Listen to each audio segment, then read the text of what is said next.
Hi అండి, welcome to our channel. ఎలా ఉన్నారు అందరూ? మీరంతా బాగుండాలని నేను మనస్ఫూర్తిగా కోరుకుంటానండి.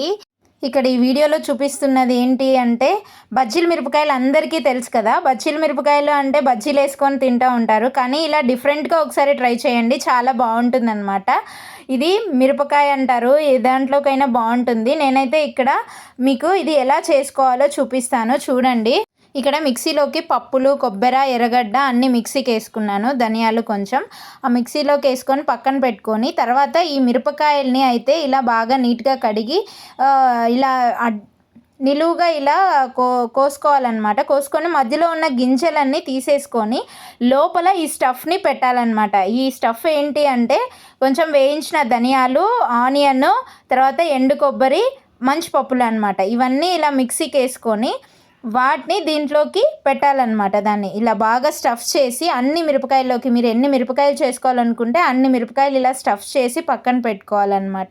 సో బజ్జీలు మిరపకాయలని బజ్జీలాగే కాకుండా ఇలా చేసుకొని రసం అన్నంలో ఈ మిరపకాయని నంచుకొని తింటే చాలా టేస్టీగా ఉంటుందన్నమాట. ఒకసారి ఇలా ట్రై చేయండి, మీకే అనిపిస్తుంది చాలా బాగుంది టేస్ట్ అని చెప్పేసి. ఈ వీడియోలో స్కిప్ చేయకుండా మీరు చివరి వరకు చూడండి, క్లియర్గా ఉంటుంది ఎలా చేసుకోవాలో. నేనైతే పెనం పెట్టి కొద్దిగా ఆయిల్ మాత్రమే వేసాను అనమాట. వేసి ఈ మిరపకాయని వేయించుకోవాలన్నమాట. కావాలనుకుంటే మీరు డీప్ ఫ్రై కూడా చేసుకోవచ్చు, చాలా బాగుంటుంది. బట్ ఆయిల్ ఎక్కువ తినని వాళ్ళు ఇలా కొద్దిగా లైట్గా ఆయిల్ వేసుకొని ఇలా వేయించుకోండి ఆ మిరపకాయల్ని, అటు ఇటు కొద్దిగా తిప్పుతూ.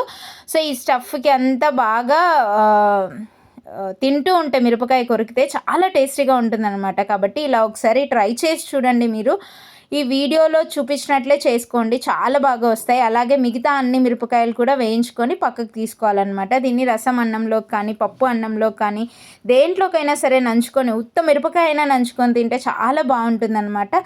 సో ఇలా ట్రై చేయండి. ఈ వీడియో నచ్చినట్లయితే మీకు లైక్ చేయండి, షేర్ చేయండి. మన ఛానల్ని ఫస్ట్ టైం చూస్తుంటే సబ్స్క్రైబ్ చేసుకోండి.